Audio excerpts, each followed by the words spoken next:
Manifeste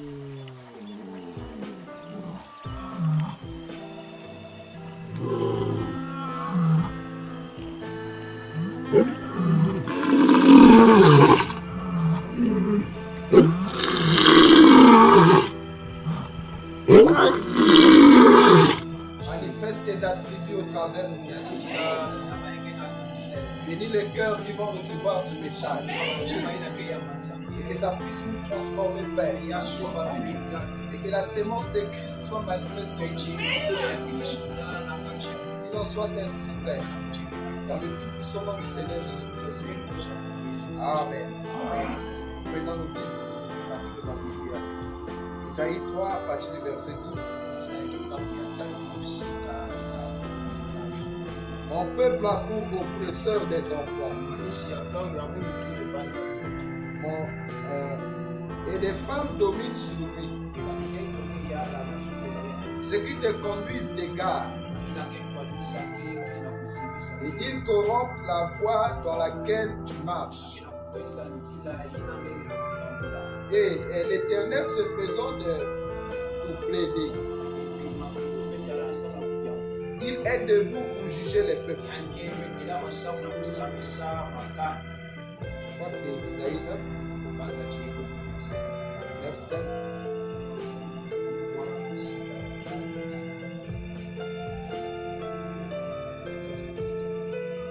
Car un enfant nous est né. Un fils nous est donné.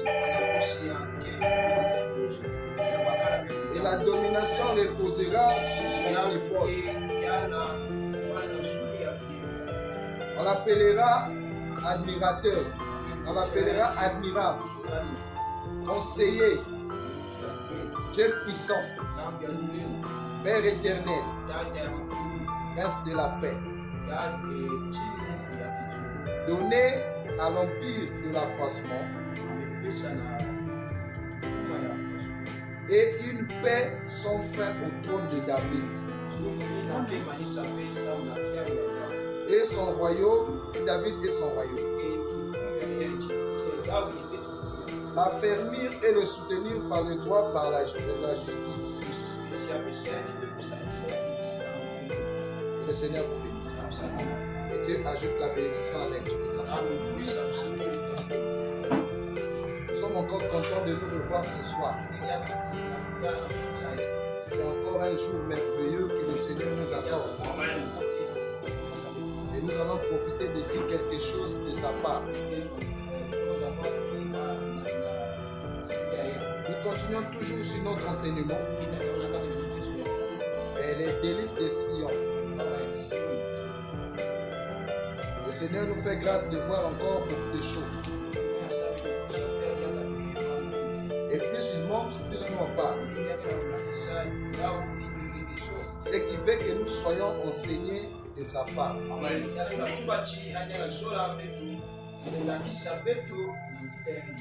Alors, ce qui trompe l'Église aujourd'hui, ou ce qui trompe les enfants de Dieu, ou je peux dire ce qui influence les enfants de Dieu, c'est quand je peux me venir ici, me tenir et dire, j'ai vu Jésus. Alors, lorsque je dis que j'ai vu Jésus, vous, automatiquement, vous êtes influencé par moi. Parce qu'une personne qui voit Jésus, c'est un homme à craindre. Vous connaissez d'abord que je suis fils de Dieu. Et j'ajoute à cela Jésus. Donc je deviens plus fort qu'avant. Et voyez que vous n'allez pas me craindre parce que j'ai la parole. Mais vous allez me craindre parce que vous avez peur d'être frappé par Jésus. Alors lorsque je me tiens ici et que je fais des miracles, alors cela vous séduit encore de plus belle.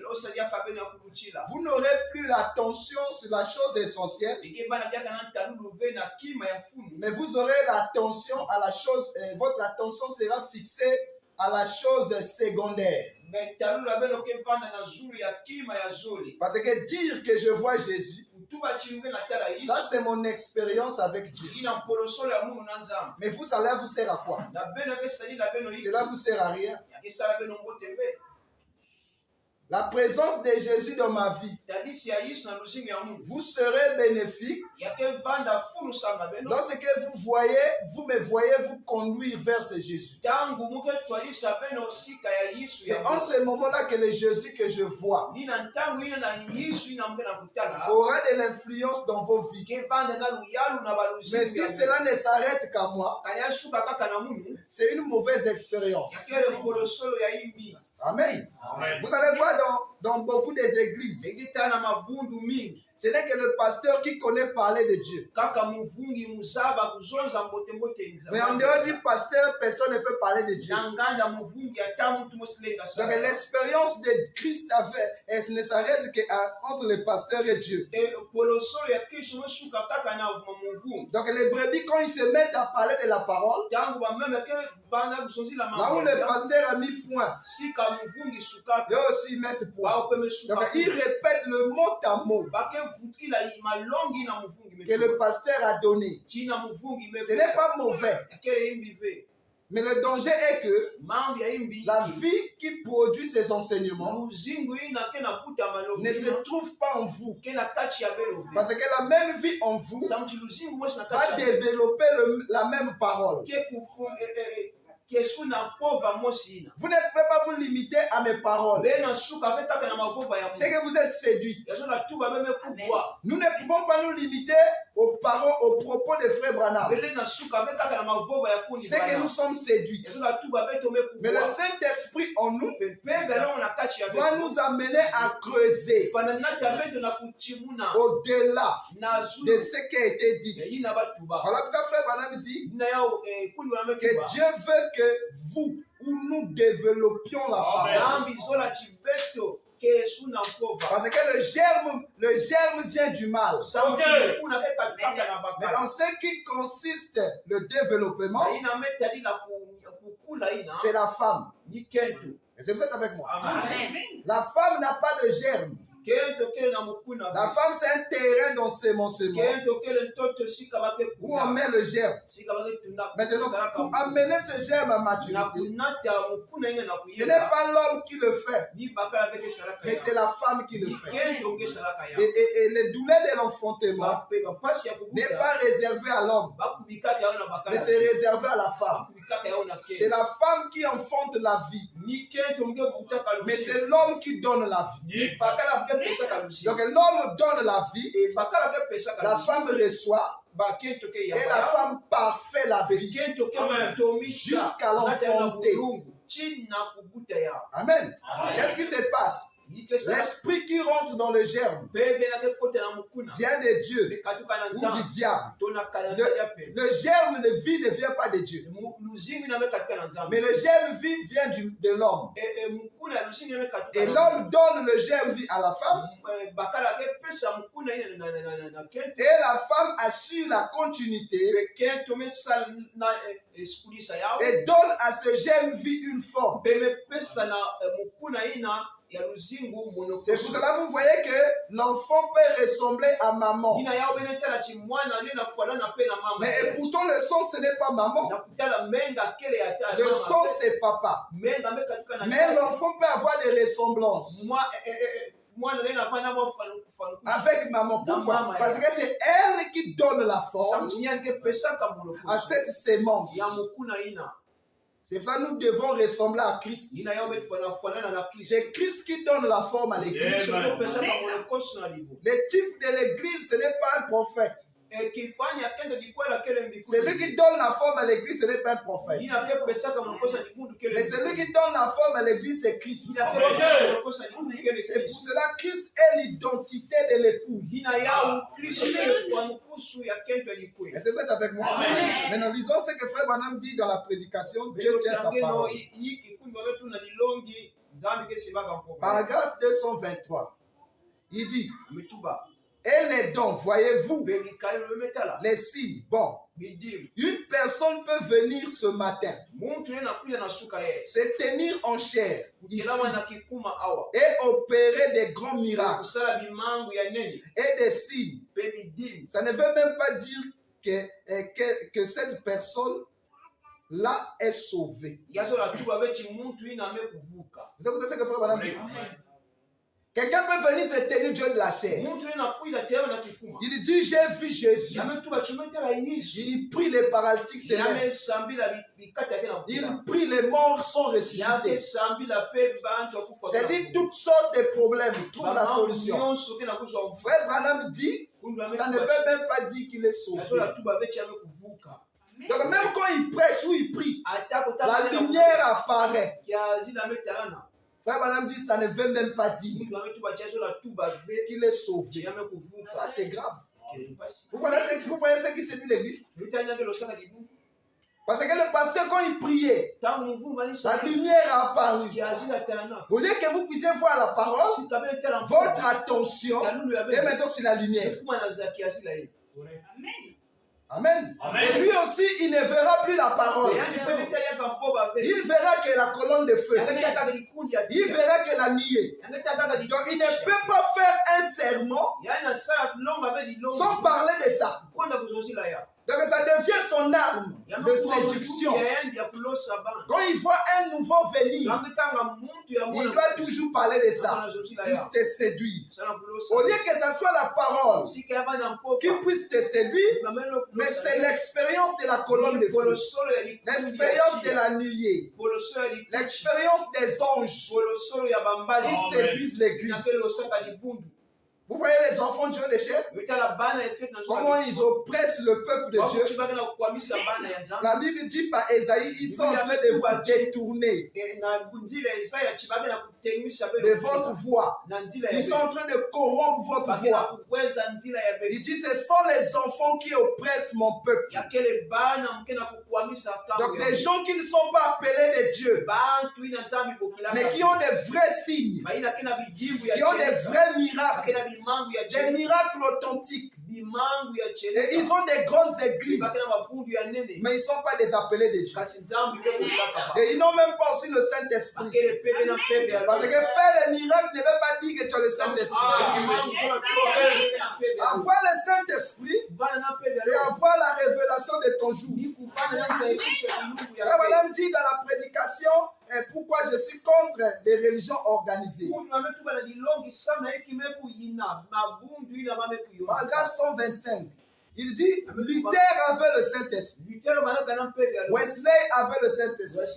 Mais celle-ci n'avait pas encore été donnée. Est-ce qu'il y a plusieurs Saint-Esprits? Non, il n'y a qu'un seul Saint-Esprit, mais qui s'est manifesté dans chaque âge par le moyen d'une révélation. Tu ne pouvais pas dire au temps de Luther que tu as le Saint-Esprit et tu ne crois pas au juste vivant par la foi. Tu ne peux pas dire au temps de Wesley que tu as le Saint-Esprit et tu ne crois pas à son la sanctification ni le verra. Tu ne peux pas dire que tu as le Saint-Esprit au temps de William Branham et ne pas croire au baptême du Saint-Esprit. Le fait que tu ne crois pas déjà au baptême du Saint-Esprit, cela veut dire que tu n'as pas le Saint-Esprit. Et frère Branham appelle ce genre de personnes la vierge folle. Ils ne croient pas le message de leur jour. Alors nous, le message de notre jour, c'est que l'épouse a un ministère. Alors quand nous arrivons là, beaucoup de gens montrent leur couleur. Et ils montrent qu'ils n'ont pas le Saint-Esprit. Parce qu'ils ne croient pas au ministère de l'épouse. On n'est pas croire au ministère de l'épouse, c'est mettre des obstacles dans ta marche. Parce que le ministère de l'épouse est l'achèvement de la grâce. C'est le ministère de l'épouse qui achève tout. Alors lorsque nous arrivons là, on a maintenant deux groupes. Il y a d'autres qui disent le ministère de l'épouse, c'est seulement Frère Branham. Ils ne veulent pas avancer. Il y a d'autres qui croient que le ministère de l'épouse a commencé par Frère Branham et termine dans d'autres Éphésiens. Maintenant, ceux qui croient que ce n'est que Frère Branham, ils disent répétons seulement les bons. Parce que quand on a posé la question à Frère Branham, est-ce que l'épouse a un message? Il dit oui, l'épouse a un ministère. Il dit c'est ce qui se fait maintenant, qui consiste en prophète, en docteur. Est-ce que vous êtes avec moi? Mais il n'a pas dit seulement prophète. Il a dit dans le ministère de l'épouse, il y a le docteur, il y a l'évangéliste. Donc lui, il était la gerbe agitée. Et il y a d'autres qui continuent. Maintenant, lorsque nous arrivons à d'autres, ah non, ils disent non. Personne n'est pas apporté des révélations. Frère Branham a déjà tout dit. C'est la preuve qu'ils n'ont pas le Saint-Esprit. Mais ils ont des signes. Ils ont des prodiges. Des vrais miracles. Donc si tu as un problème, quel que soit, tu vas vers lui, il prie pour toi. Tu as la solution. Mais il n'a pas le Saint-Esprit. Parce qu'il vous conduit à la dérive. Les miracles ne donnent pas le salut à quelqu'un. Mais c'est la vie du Saint-Esprit qui donne le salut à quelqu'un. Elohim, avec la puissance, il n'a pas pu sauver quelqu'un. La puissance n'a pas commencé avec les prophètes. Tous les saints, c'était des hommes puissants. D'ailleurs, Abraham, il est allé combattre les 10 rois. C'est Melchisedec qui est venu aider Abraham dans le combat. Vous voyez cette puissance-là? Ils avaient la capacité de descendre Dieu sous une forme physique pour leur aider dans le combat. Moïse était un homme puissant. Moïse a commencé avec le troisième poule. Il a créé les mouches. Il a créé les moustiques. Un homme très puissant. Mais Paul va venir dire plus tard, le message de Moïse, c'est le message de la mort. Alors que Paul n'avait même pas la colonne de feu. Paul n'avait même pas la nuée. Paul n'avait même pas la manne. Quel miracle Paul a fait? On peut comparer à la puissance de Dieu dans Moïse. Ce n'est même pas comparable. Mais voyez que Paul va prendre le risque de dire tout ce que Moïse a fait, c'est le message de la mort. Pourquoi? Moïse n'avait pas la révélation de la parole. Mais Paul avait la révélation. Moïse avait le miracle et la loi. Mais Paul avait le surnaturel et la révélation. Des choses différentes. Dieu n'était pas dans Moïse. Mais Dieu était autour de Moïse. Mais Dieu était dans Paul. Et il était la révélation de la parole dans la vie de Paul. Vous voyez la différence? Donc ne soyez pas influencés par les colonnes de feu des gens, par les liens des gens, dans les délices de Sion. Les choses là n'influencent pas les fils de Sion. Parce que la chose qui nous influence, c'est le roi de Sion. Si lui il est avec nous, nous aurons tous ses attributs. Parce que le roi Assyrus était impressionné par le choix que Esther avait fait. Tous sont rentrés dans le palais. Et chacun a choisi les dons. Chacun a choisi un ministère. Au lieu de choisir le roi. Donc ils ont choisi celui comment on appelle ça? Le sous-produit. Au lieu de choisir le produit, ils ont vu des fauteuils en or. Ils ont vu des cuillères en or. Ils se sont préparés. Cela veut dire qu'ils ont jeûné. Ils ont prié. Ils ont adoré. Alors le jour que Dieu descend, elles font un mauvais choix. Au lieu de choisir Dieu, dis Seigneur, comme tu es venu, fais de moi un docteur. Seigneur, comme tu es venu, fais de moi un évangéliste. Seigneur, comme tu es venu, donne-moi la puissance. Et Dieu aussi a donné. Parce que c'est ça leur choix. Dieu donne que selon ta demande. Ils sont entrés dans le palais. Ils ont vu Dieu. Mais ils ont fait un mauvais choix. C'est pour cela, lorsqu'ils sortent, au lieu de parler de Dieu, ils parlent d'eux. Ils se prêchent eux-mêmes. Ils s'édifient eux-mêmes. Amen. Moi j'ai vu Jésus. Moi j'ai vu la colonne de feu. Mais tu as fait un mauvais choix. Parce que Esther, maintenant, lorsqu'elle est venue, au lieu de choisir les dons, au lieu de choisir les choses du temps, mais elle a choisi quelque chose qui est au-delà du temps. Elle a choisi l'éternité. Elle a choisi la vie éternelle. Elle a choisi le millénium. Elle a choisi l'adoption. Vous voyez les choix d'Esther? Elle a choisi le corps glorifié.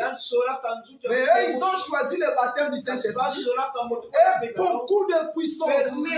Et Dieu a donné. Parce que le roi Assyrus s'était impressionné. Mais comment les autres ont choisi les biens, toi tu veux me choisir moi. Parce que peu de gens choisissent Dieu. Mais ils choisissent les attributs de Dieu. Nous n'avons pas besoin des attributs de Dieu ici. Nous avons besoin de Dieu lui-même. Parce que si nous avons Dieu, nous aurons ses attributs. Ok, un attribut est une partie de Dieu. Cela ne peut pas vous amener au ciel. Cela va vous faire du bien dans le temps. Et vous resterez dans le temps. Mais toute la plénitude de Dieu vous amènera au ciel. Amen. Donc quelqu'un peut faire le miracle. C'est pas mauvais. Nous en avons besoin pour nous aider aussi. Maintenant, si il veut se dire que c'est ça l'insistance, c'est faux. Parce que la continuité des miracles, c'est la parole. Et si on arrive dans la parole, il est zéro, c'est un séducteur. Amen. Parce que Frère Branham avait les miracles et la parole. Amen. Donc il prêche, vous voyez que la révélation il est élevée. Quand il rentre dans le surnaturel, il est aussi élevé. Le surnaturel chez Frère Branham, ce n'était pas Marc 16. Dieu lui avait donné quelque chose au-delà de la Bible. La manière de Frère Branham de guérir les gens, il est le seul à le faire. Ça ne se trouve pas dans la Bible. Oral Robert pour prier pour toi. Et que tu trouves la guérison, il doit t'imposer les piligrammes. Seigneur, allez, tu te lèves. Amen. Parce que la Bible dit, voici les miracles qui accompagneront ceux qui auront cru. Frère Branham n'avait pas besoin de croire pour que les miracles se manifestent dans sa vie. Il n'avait pas besoin de ça. Au contraire, c'est vous qui devez croire en lui. Mais pas lui croire. Lui doit être seulement là où Dieu veut le voir. Et Dieu lui-même veut guérir. C'est pour ça que quand tu viens le voir, il te dit, crois-tu que si je te dis d'où tu viens et la maladie que tu as, crois-tu que tu vas croire à ça? Si tu dis oui, tu viens de Texas. Tu t'appelles Bertrand. Et tu as la maladie de l'estomac. Tu t'es dit depuis la maison que si tu viens vers moi, que je prie pour toi, tu seras guéri. Est-ce que ce n'est pas la vérité? Dès que tu dis c'est la vérité, on va te guérir. Amen. Même toi-même qui c'est trop simple que ça soit la vérité. Oui, Marc 16 là. C'est Dieu qui guérissait les gens à sa place. Comme Jésus. Ce n'est pas moi qui fais les miracles, mais c'est le Père qui est. Vous voyez la différence aujourd'hui. Moi, je suis allé à Madinguka. J'ai prié pour les fous. Les fous ont été guéris. Moi, j'ai guéri le sida. Moi, j'ai guéri le cancer. Moi, Dieu. Vous voyez là? C'est ça Marc 16. Marc 16 c'est le moi. Et le diable est rentré là. Et il fait aussi Marc 16. Et l'église est séduite. Parce que quand quelqu'un dit moi, il s'engage lui. Où est Dieu? Le surnaturel n'est pas le domaine de l'homme. Si Dieu veut manifester le surnaturel, il n'a pas besoin de mon avis. S'il veut se manifester, il n'a pas besoin de mon avis. Je vais l'imposer, Seigneur, descends. D'ailleurs, même si je fais ça, il vient. Tous les jours, on veut qu'il vienne. Seigneur, que les gens te voient. Est-ce qu'il a déjà fait ça? Mais il se manifeste par la parole. Nous voulons le voir. Il a tourné la salle. C'est ça qui épate les gens. Mais 1 heure de prédication, un sermon inspiré, et plus que la fumée qui peut apparaître ici, ça ne fera aucun bien. Amen. Donc l'homme est né puissant dès que vous êtes là. Même sans le Saint-Esprit, l'homme est puissant. Amen. Amen. Il suffit seulement de se consacrer. Tu vas faire des miracles énormes. Mais ce n'est pas le Saint-Esprit. Donc il dit quelqu'un peut se tenir là. Il dit il fait des miracles. Ça ne veut pas dire qu'il est sauvé. Ça c'est grave. Parce que sauvé, Dieu nous avait déjà sauvés. Mais comment il dit que ça ne veut pas dire qu'il est sauvé? Ça c'est grave. Quelqu'un peut se tenir ici et faire des grands miracles. Frère Branham dit ça ne veut même pas dire qu'il est sauvé. Il opère des grands prodiges. Bien qu'il dit, ça ne veut même pas dire qu'il est sauvé. Il dit les démons opèrent des signes et des prodiges. Il dit les démons. Donc les démons dont il parle là, ce n'est pas les esprits. Ce sont des gens que lui qualifie les démons. Opèrent des miracles et des prodiges. Bien qu'ils le font, et la Bible dit qu'il le ferait plus. Il ferait plus que ça au dernier jour. N'est-ce pas ce qui se passe ici? Il dit les démons feront plus de miracles au dernier jour. Est-ce qu'il dit le Fils de Dieu? Même le véritable Fils de Dieu, pour avoir un signe, c'est difficile. Mais les démons, quand ils prient, Dieu descend. Ah! Oh! Quel paradoxe! Il dit ils feront plus ça dans les derniers jours. Donc dès que nous sommes là, nous avons des problèmes. S'il vient ici, il prie. Tout le monde, vous avez la solution à vos problèmes. Mon frère, comment ne pas croire que ça c'est Dieu? Mais alors que c'est un démon.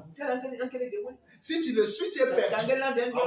Mais regarde comment le surnaturel se manifeste dans sa vie. Et tu peux croire qu'il est délivré de tous les péchés du monde. Dis-lui de quitter le surnaturel. Il sera pire que même un ivrogne. C'est pour ça que je vous ai dit que le diable, quand il devient religieux, il est pieux. Maintenant, on ajoute à lui le surnaturel. Mais vous allez l'attendre au portail là.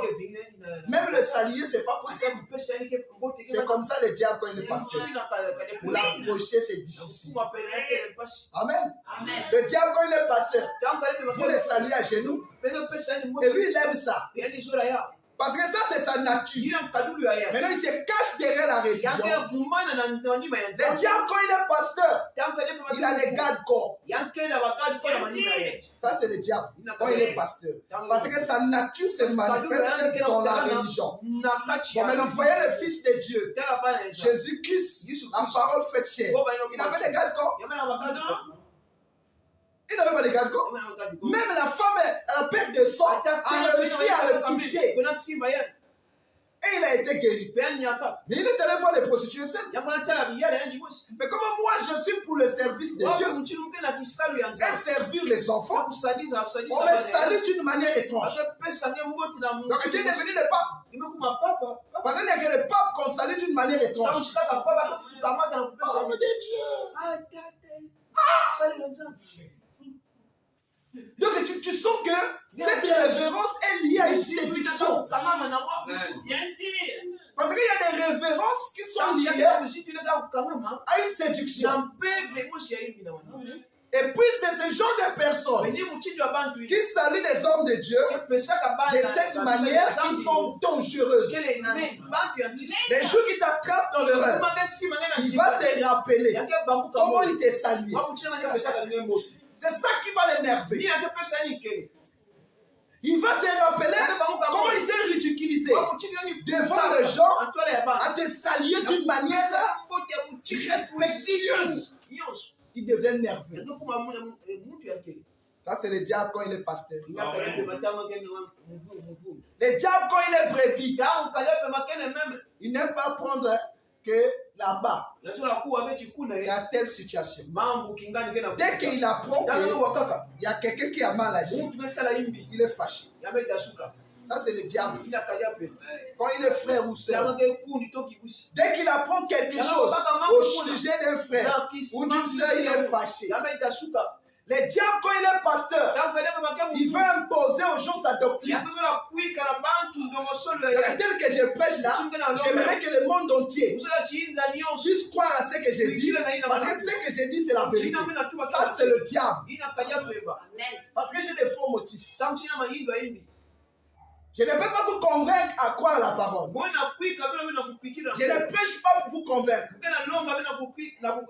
Parce qu'il dit, moi-même, je mettrai mes paroles dans ta bouche. Donc, il s'agit simplement de parler. Le reste, c'est Dieu qui fait. Je ne connais pas comment vous me croyez. Même quand vous dites que c'était merveilleux, moi je ne connais pas. Moi je parle seulement. C'est le Saint-Esprit qui vous transmet le goût de ce que j'ai dit dans vos cœurs. Ça, c'est pas moi. Mais si moi je commence à vous dire ici, vous devez croire en moi. Vous sans moi, vous n'allez pas rentrer au ciel. Moi je suis séduit. Et je veux vous séduire. Et ça, c'est le diable. Amen. Parce que c'est lui qui séduit l'épouse. C'est l'époux. C'est l'époux qui séduit l'épouse. Vous voyez? Mais si moi je commence à vous séduire, c'est que moi le diable m'a séduit. C'est ça le diable. Mais j'ai des vrais signes, j'ai des vrais miracles, et je vous dis que j'ai vu Dieu. Et quand je prêche, il vient se placer ici, sous la forme de la lumière, et les gens rentrent en transe. Dans notre église là-bas, c'était compliqué aujourd'hui. Ah, le pasteur est terrible. Suivez-le dans la révélation. Amen. S'il vous prêche le message de Wesley, c'est un séducteur. Il dit, ça se ferait plus que ça dans les derniers jours. Eh bien, Jésus a dit, plusieurs viendront à moi en disant, Seigneur, n'ai-je pas chassé les démons par ton nom? N'ai-je pas fait ceci? N'ai-je pas fait cela? Et toutes ces choses, il a dit, il a dit, je l'ai, virgule, retirez-vous de moi, ouvrier d'iniquité. Pourquoi ils sont ouvriers d'iniquité? Parce qu'ils lisent les brochures des frères Branham. Ils voient que frère Branham dit il y a un message pour l'épouse. Ils lisent le 7e jour. Ils lisent l'adoption. Ils lisent les 7 honneurs. Ils voient ça dans la Bible. Ils voient ça dans les brochures. Amen. Mais ils ne peuvent pas prêcher ça au peuple de Dieu à cause de leur intérêt. Non seulement qu'ils ne connaissent pas, mais ils ne veulent pas aussi connaître. Parce que s'ils apprennent que quelqu'un parle de ça, et qu'eux ils ne parlent pas de ça, au lieu de travailler ensemble pour que son peuple aussi connaisse ces choses.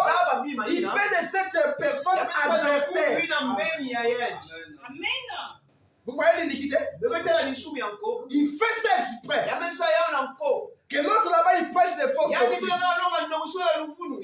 Mais comme chez lui, il y a le surnaturel, comment le peuple va voir?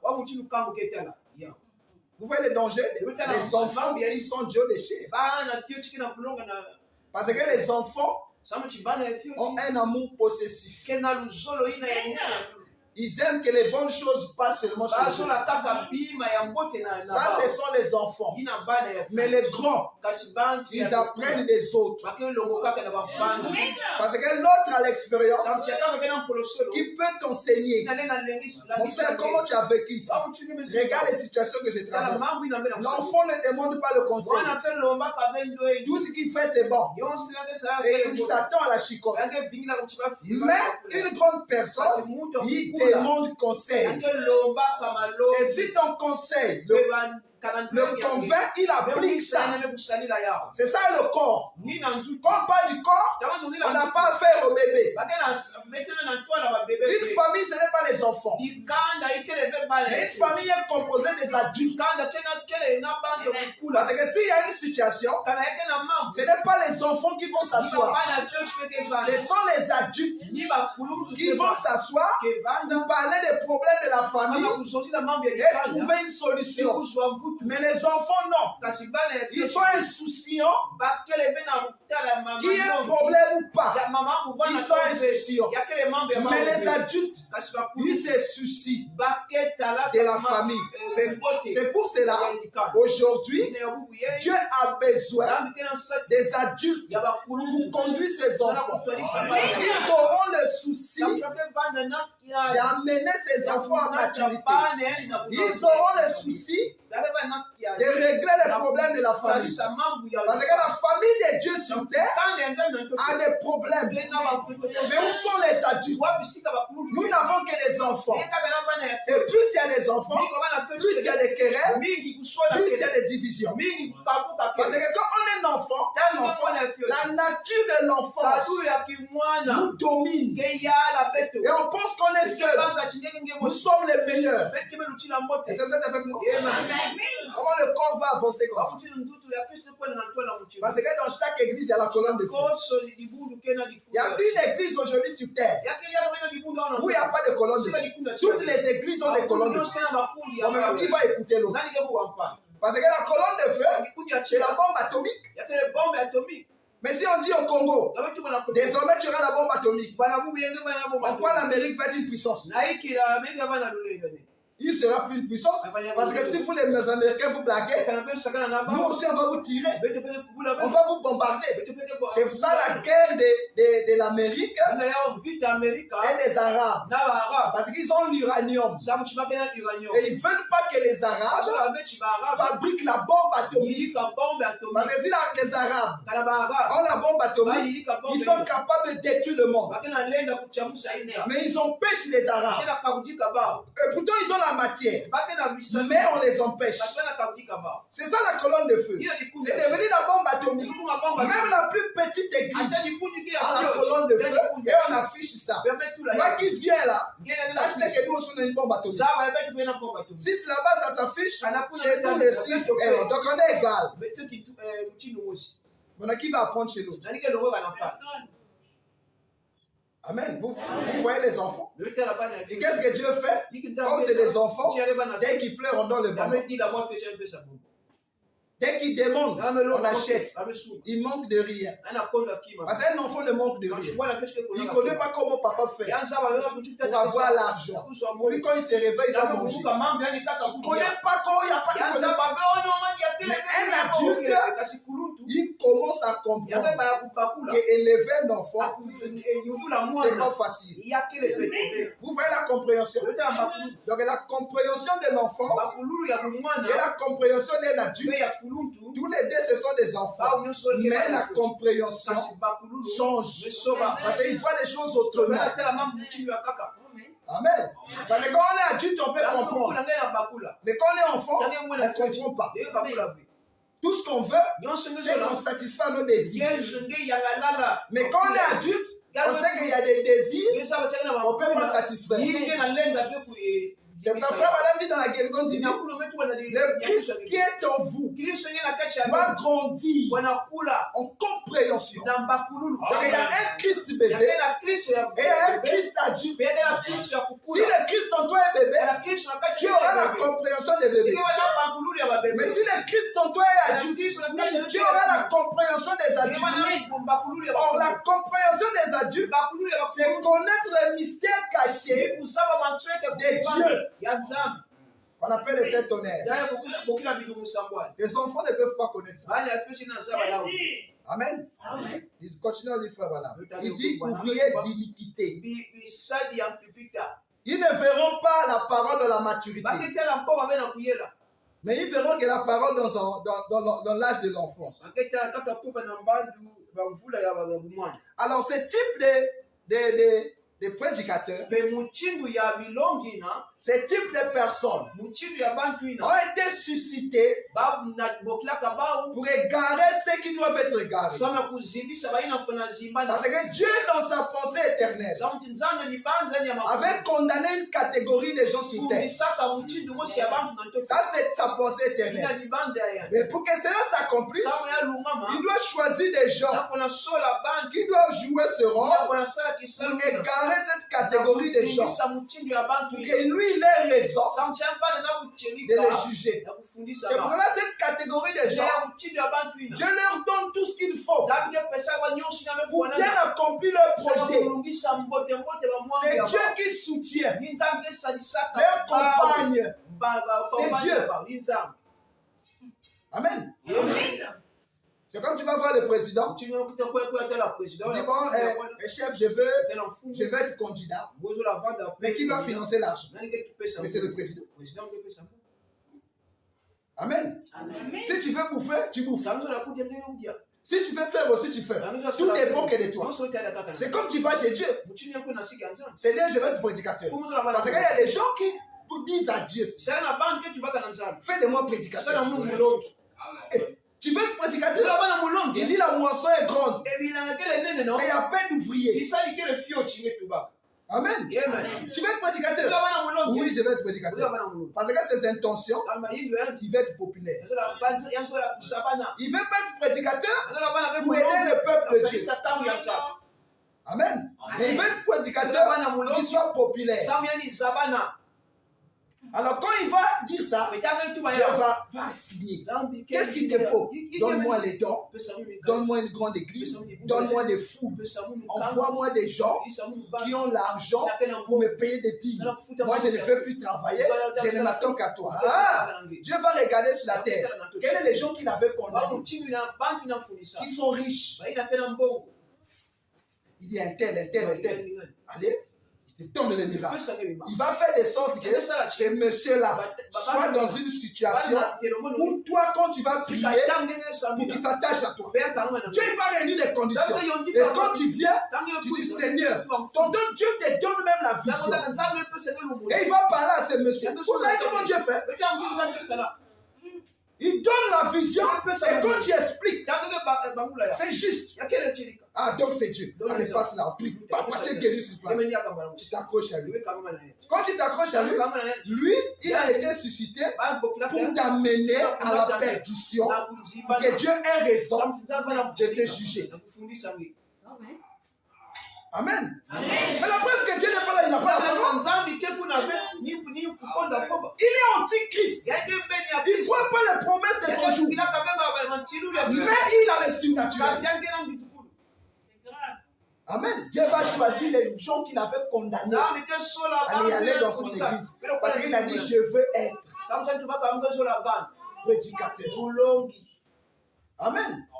Faites attention à ce que vous demandez à Dieu. Parce que ce que tu demandes à Dieu, il te donne ça facilement. Quand il sait que ça va t'égarer. Tout ce qui égare, Dieu donne facilement.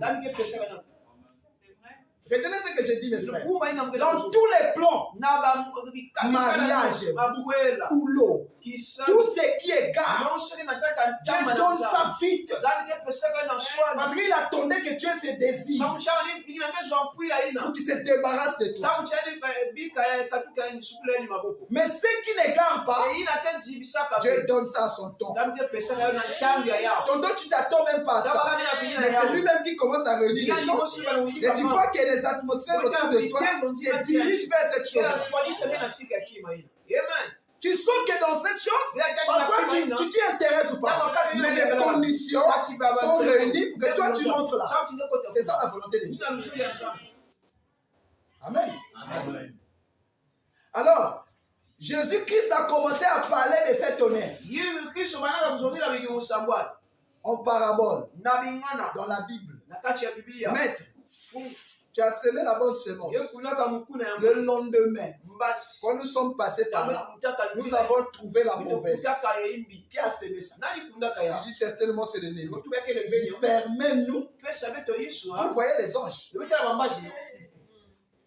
Permets-nous. Ils n'ont pas la vision. Pourquoi il y a eu mauvaise semence? Mais heureusement que Jésus était là.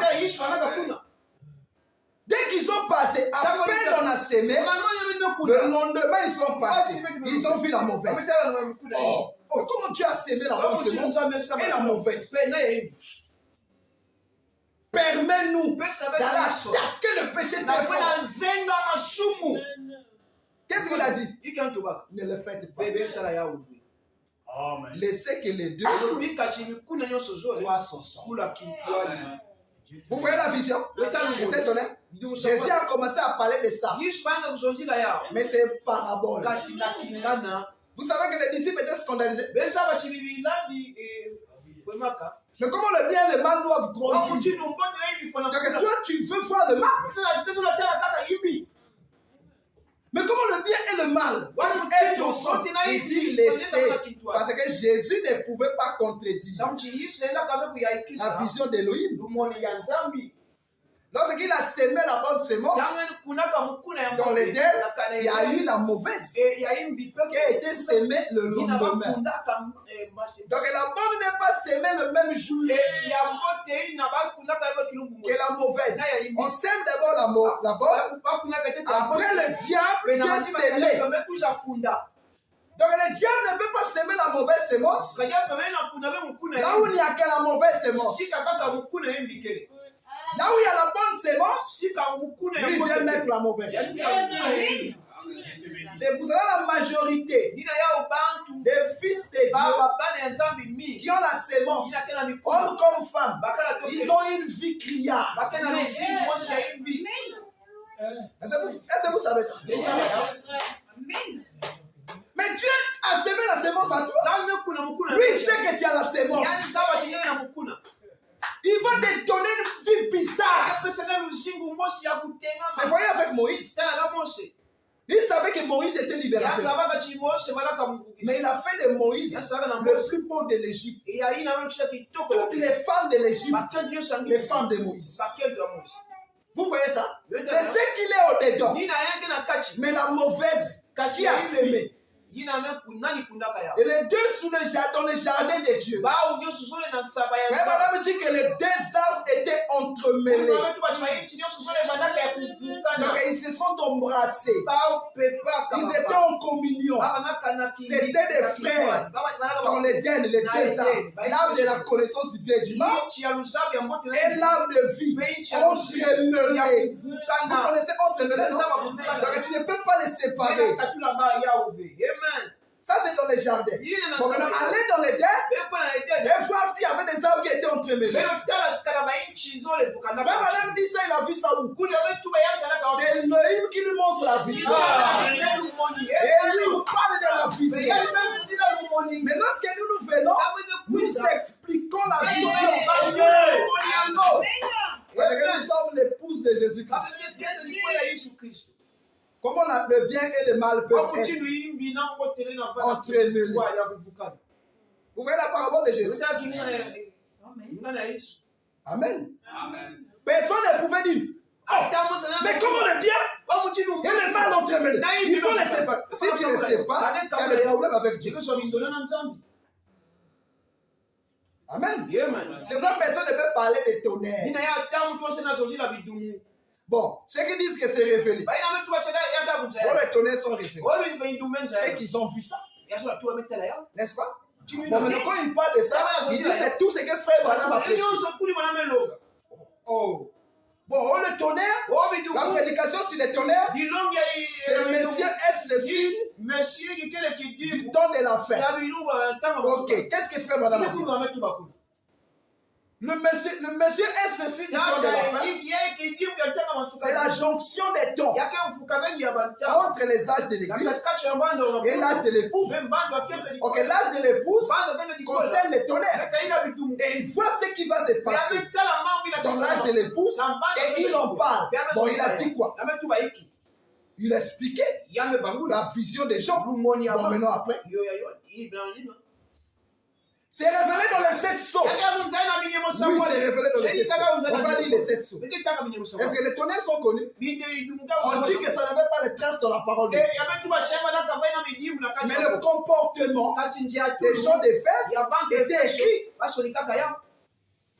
Qui dit la vérité? Il même dit encore que c'est un secret que Dieu garde lui-même. Donc frère Branham était embrouillé. Il ne sait pas qu'est-ce qu'il donc il a tout dit. C'est révélé. Il dit aussi c'est pas révélé. Ça se connaîtra parce que c'est le mystère du départ. Mais non, comme lui c'est le FMI. Comme dit notre ancien, il faut. Il dit frère Branham, le message c'est le FMI. Il finance tous les projets.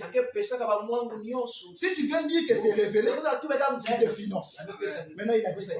Bouche bée. Si tu dis que c'est pas révélé, lui aussi finance. Il va te donner les citations qui montrent que c'est pas révélé. Amen. Ceux qui disent que c'est révélé, ils ne parlent pas de ça. Ceux qui disent que c'est pas révélé, ils ne parlent pas de ça. Les deux qui sont dans la bonne condition, c'est ceux qui disent que c'est pas révélé. Parce qu'ils sont sincères, ils voient pas. Mais ceux qui disent qu'ils sont révélés, c'est qu'ils ont vu. Mais quand ils ont vu, ils ont vu quoi? Ils ont vu qui ne filmera point. Quand tu ne filmes pas, c'est ça le tonnerre. Ou le diable. Est-ce que ça c'est un tonnerre? Ou quand vous ne mettez pas de jupe, c'est ça le tonnerre. Est-ce que ça vraiment c'est un secret que Dieu voulait garder? Amen. Ils ne peuvent pas entrer là. C'est pas possible. Parce qu'il faut connaître le mystère. Les deux sont entremêlés. Donc ils sont collés. Ils sont mariés. Collés serrés. Cimentés dans le bien et le mal. Pourquoi Elohim a fait ça? Amen. Ça, c'est le fait surnaturel qu'il faut enseigner à l'église.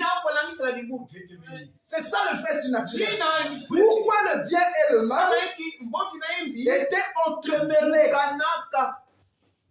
Donc tout le temps, il se faisait des baisers. Le bien et le mal.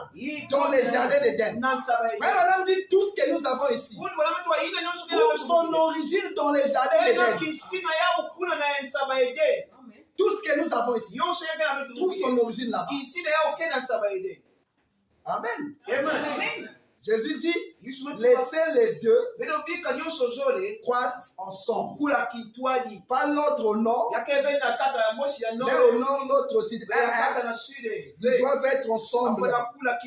Ce sont des jumeaux. Laissez-les. Ça, c'est le chant de Dieu. Il dit, laissez le mal. Mais dans nos églises, on ne veut pas avoir des pécheurs. Amen. Vous voyez les chants des pasteurs? Tous les brebis sont des saints. Dès qu'il apprend qu'une brebis s'est mal comportée, on le chasse.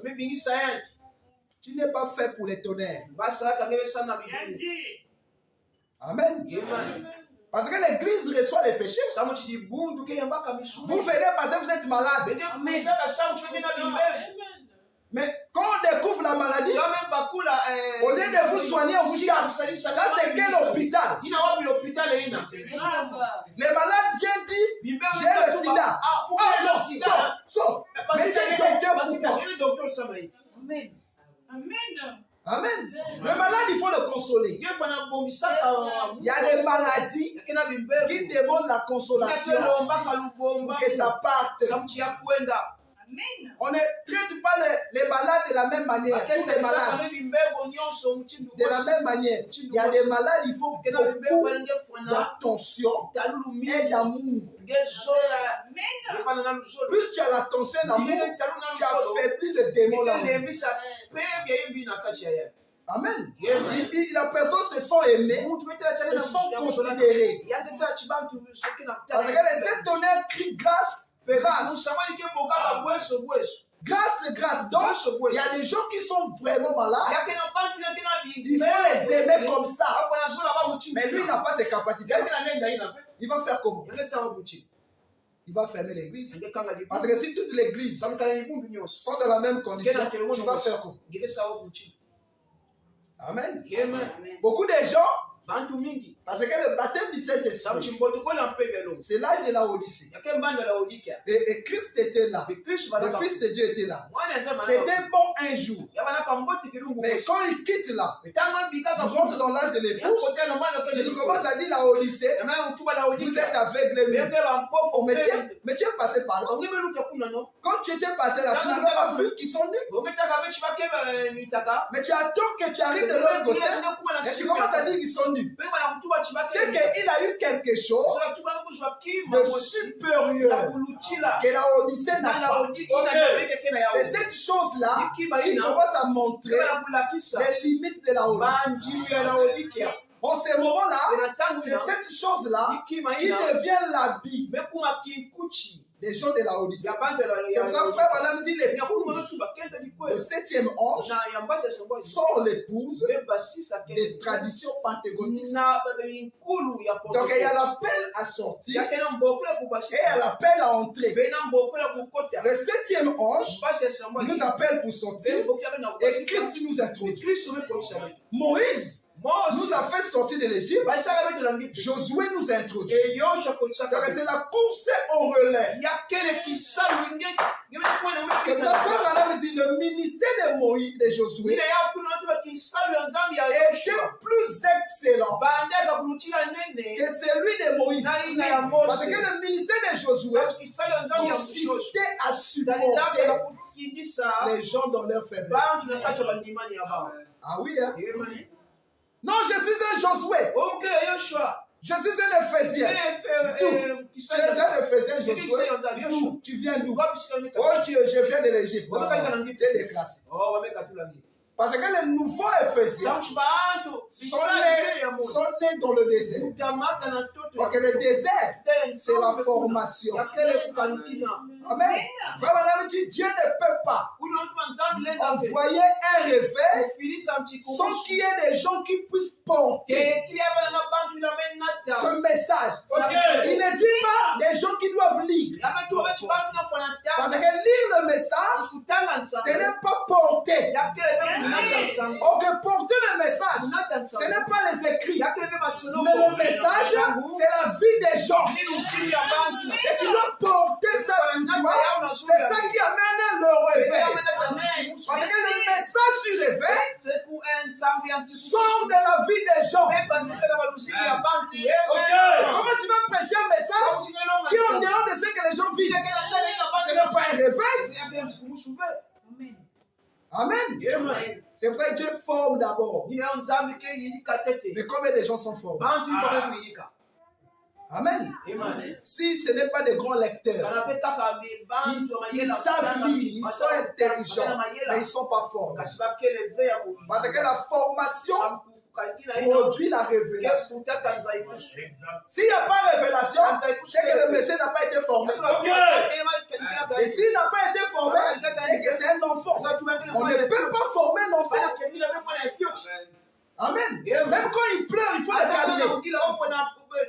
Pour éviter qu'il pleure, il peut avoir la bronchite. Mais un grand pleure pour toi. Tu peux même pas s'en foutre de toi. Même si tu restes toute la journée continuer. Pleurer, personne ne s'occupera de toi. Parce qu'on sait que tu vas t'arrêter. Mais un bébé, s'il se met à pleurer, mais tous on va être attentionnés. Il pleure pourquoi? Amen. Parce que Jean, on lui avait pas dit de lire. Le message de cette année, ce n'est pas la lecture. Mais c'est le livre qu'on te donne. Or, dans le livre, il y a Christ et il y a l'antichrist. Amen. Il y a le bien et le mal dans le livre. C'est quand on dit Jean, mange, quand tu vas manger, ça sera doux. Mais quand tu vas digérer ça, ça sera amer. Ça, c'est pas le mal. Parce que le mal qu'on appelle l'amertume là, c'est le livre qui produit ça. Maintenant, comment il produit ça? Amen. Mais Dieu envoie le diable. Les épreuves que nous avons, ce n'est pas Dieu qui suscite ça, ou bien que Dieu qui nous attaque. Dieu n'attaque pas un fils, mais il appelle le diable. Va éduquer l'enfant. Ça se trouve dans les livres. Donc même dans les 7 tonnerres, l'action du diable est là. Il y a des choses que Dieu accomplit et il y a des choses que le diable accomplit pour amener le dessein de Dieu à s'accomplir dans ta vie. Parce que Dieu et le diable, ils travaillent. Leur contrat va s'arrêter parce que nous serons aussi. Mais aussi longtemps que nous sommes ici, ils travaillent toujours ensemble. C'est pour ça qu'ils mangent le livre. Quand tu manges le livre, digérer ça. Ça, c'est le diable qui joue son rôle. Frère Madame dit que Dieu a laissé Satan former Moïse. Qu'il soit prêt pour le service. Les douleurs que nous avons, les envies, ce n'est pas Dieu. C'est le serviteur de Dieu qui fait ça. Pour que le dessein de Dieu. Amen. Je finis par là. Je vais lire Frère Branham. Dans la prédication, le lieu d'adoration que Dieu a choisi. 1965, 90 paragraphes. Il dit Dieu avait un certain lieu où il rencontrait Abraham. Et c'est là qu'Abraham adorait tout le long du Testament. Et sa parole promise sera interprétée en vous. Vous écoutez ça? Et sa parole promise sera interprétée par les prophètes. Le prophète est l'unique interprète de la parole, oui, quand il est en vie. C'est la volonté de Dieu pour le peuple. Donc nous recevons toutes les révélations qui ont été laissées en suspense dans la Bible par lui. Il met ça à notre disposition. Mais quand il quitte la scène, il n'est plus l'interprète. Le prophète est l'interprète de la parole écrite. Il dit le 7e ange termine tous les mystères écrits du livre.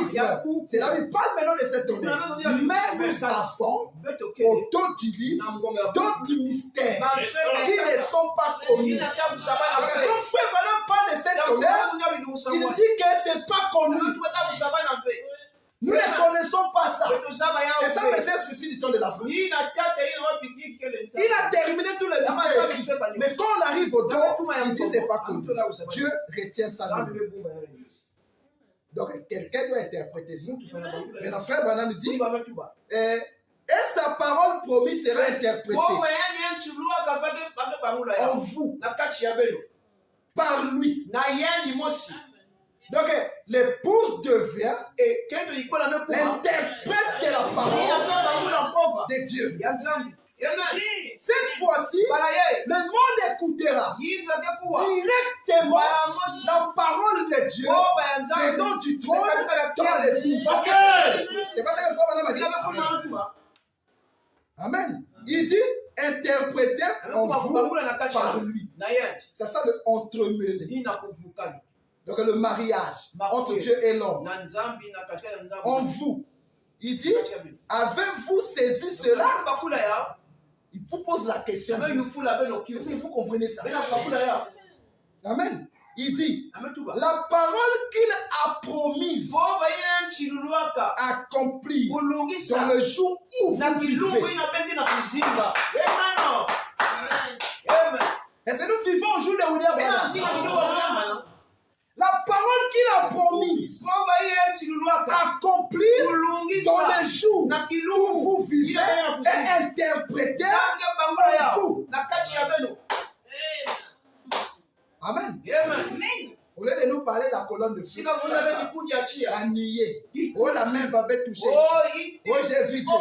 Mais ça, pourquoi vous ne parlez pas de ça? Si tout ce que j'ai ne s'arrête qu'en moi, donc je ne produis pas.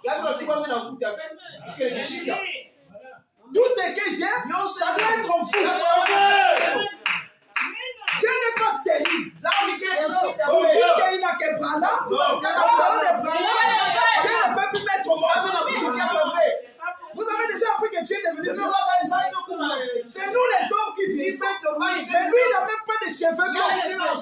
Il est encore jeune. Mais quand vous pouvez bloquer sa progéniture. Donc Dieu n'a plus les enfants. Son dernier enfant, c'était Branham. Vous n'êtes pas les enfants.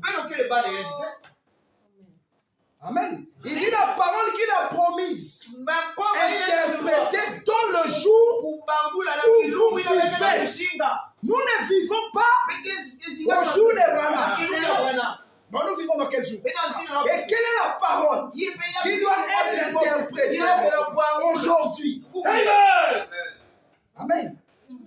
C'est là où il dit, allons chez mes amis, les noirs. C'est là-bas que la parole du jour dans lequel ils vivent sera interprétée dans leur vie. C'est pour cela qu'il est appelé le révélateur de la parole vie. C'est lui qui révèle la parole vie. Or, la parole vie est entremêlée entre le bien et le mal. Est-ce que vous comprenez ça? La parole vie, c'est la parabole de Jésus. La bonne sémence et la mauvaise. C'est ça qu'il vient interpréter dans le jour où tu vis. C'est ça, c'est ce qu'on appelle les enseignements qui viennent droit du trône. Il dit dans le jour où vous vivez, vous serez une épître écrite de Dieu. Donc une épître que Dieu a écrit, mais que les hommes lisent. La Bible, ce n'est pas un homme qui écrit. C'est Dieu qui a inspiré les prophètes. Et le prophète a écrit. Nous sommes des lecteurs. C'est-à-dire, vous, en lisant, n'enlevez rien et n'ajoutez rien. Donc, ça, c'est l'écriture. Mais nous devenons là une Bible écrite, vivante de Dieu, lue de tous les hommes.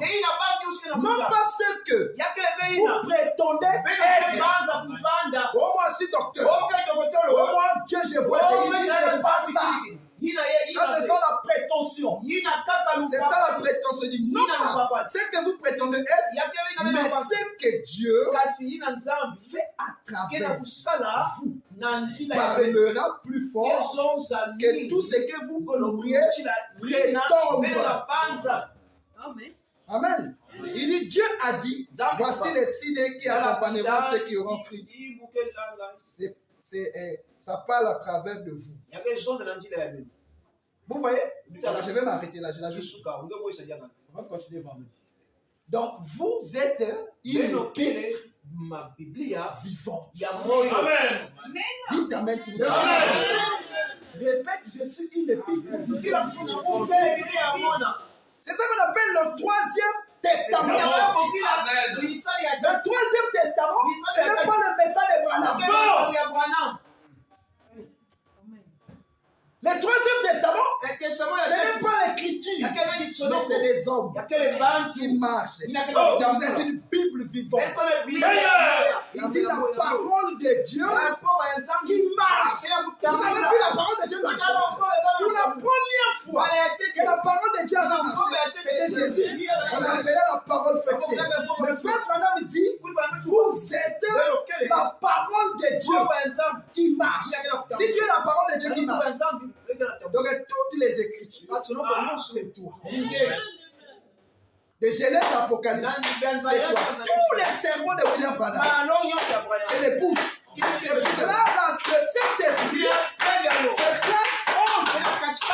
Et la pierre de fête est la base pyramide. Parce que le Saint-Esprit là, c'est lui l'épouse. Il est le condensé de la Bible. Et c'est lui le message de William Branham. Donc tout est en lui. Amen. Et lui maintenant, il vient en toi. Frère Branham dit, tu deviens l'interprète de la parole. Quelle parole? Mais laissez tonner. Parce qu'il n'y a qu'une parole qui doit être interprétée aujourd'hui. C'est laissez tonner. C'est pour ça qu'il dit c'est le mystère du départ. Lorsque cela est interprété, on va encore attendre qu'elle c'est fini. Amen. Il est là en toi. Tout est en lui. Il est le tout en tout. Et c'est dans le vide. Il est en vous. Il dit celui qui est en vous est plus fort que celui qui est dans lui. Amen. Seigneur, vous bénisse.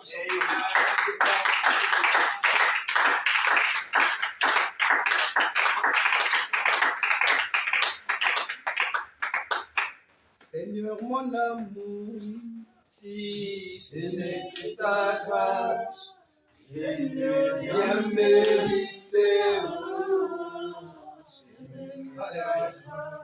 Je viens à toi, Seigneur, je n'ai que ta grâce, où j'abandonne tout entre tes mains. Seigneur, oui, entre tes mains, tu as pris mes péchés, tu m'as donné ta vie, tu as changé la mort comme la vie, sans détruire.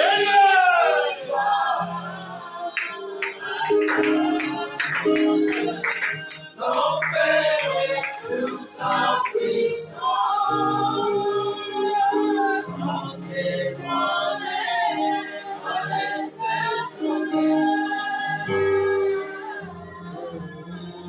sans témoigner au Jésus l'amour divin est descendu. C'est lui la paix, il est venu pour nous parfaire, pour nous confier la vie. Laissez donner, voyons la gloire de l'homme. Il est venu pour nous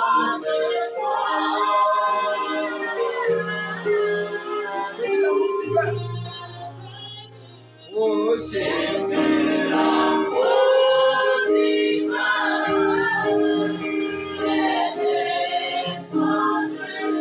C'est lui la pierre, qui est venu pour nous parfaire, pour vivre la vie. Oh, restez en voyant la gloire de Dieu. Il est venu au nom du soir.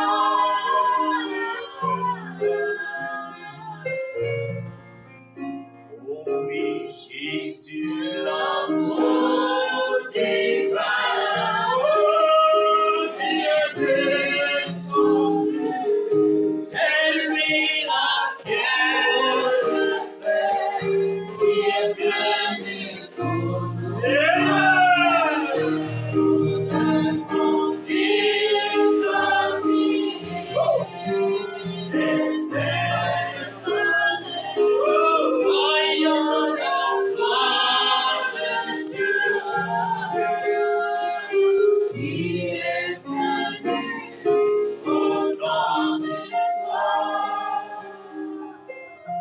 Seigneur Dieu, bien-aimé Père Céleste, tu es la pierre qui est descendue, Seigneur. Amen. Quand Daniel a vu cela, il appelait cela la pierre qui descendait sans le secours d'une main. Mais un peu plus loin dans l'Éden, cela a été appelé le caractère de Dieu et la nature même. Seigneur Dieu de gloire,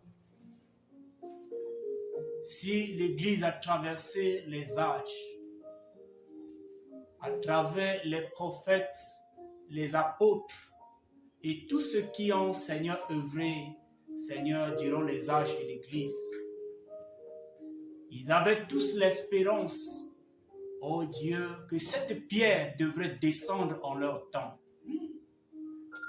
Mais même quand Jésus est venu et que Paul, Seigneur, soit entré, il dit, quand le parfait viendra. L'Église était toujours dans l'attente de voir la pierre de Daniel descendre. Et quand William Branham est venu, croyant amener cela, Seigneur, dans l'Église, à la fin, Branham a dit, messieurs, est-ce le signe de la fin? Parce qu'il avait tout enseigné ce qui était écrit dans le livre. Mais il sentait que quelque chose manquait pour que l'Église entre en possession de la foi de l'enlèvement. C'est pourquoi ton serviteur était dans le trouble.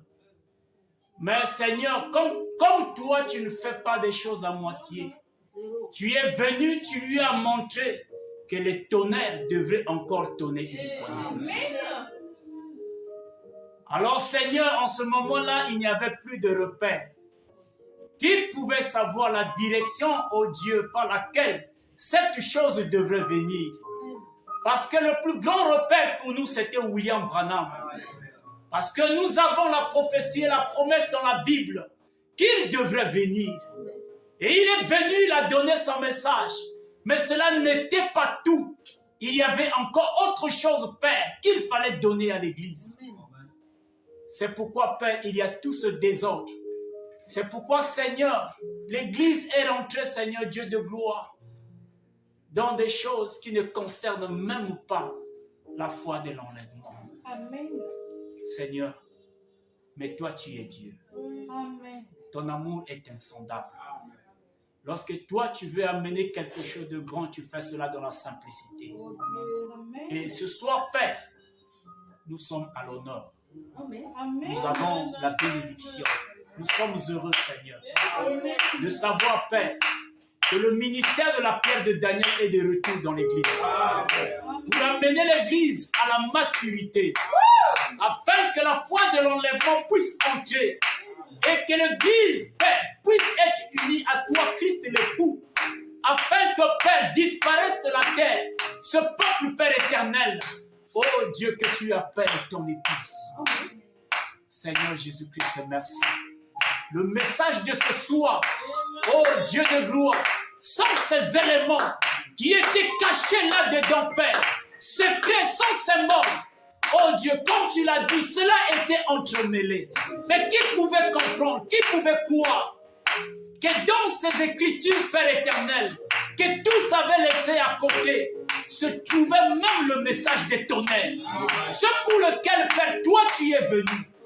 Merci Seigneur de nous l'avoir révélé ce soir. Nous te sommes si reconnaissants pour ton serviteur.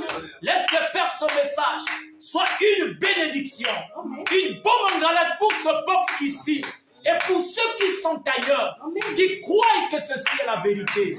Laisse que la bénédiction qui accompagne ce message puisse les accompagner aussi, afin que Père, d'un commun accord, dans la même foi, dans le même esprit, que nous puissions constituer le corps de Christ en vue pour l'enlèvement. Merci pour cette bénédiction. Nous te sommes si reconnaissants. Gloire à toi, honneur à toi. Seigneur Dieu, lorsque tout cœur qui a reçu ceci puisse recevoir la bénédiction qui accompagne ce message. Mon Dieu, nous reviendrons encore lorsque tu nous donneras des occasions. Tout cela, Père, c'est pour ta gloire. Mon Dieu, nous aurons beaucoup à dire. Mais Seigneur Dieu, le Saint-Esprit continue l'œuvre dans l'Église. Dans le nom de Jésus-Christ, nous avons ainsi prié. Amen. Amen. Que le Seigneur vous bénisse. Nous allons chanter.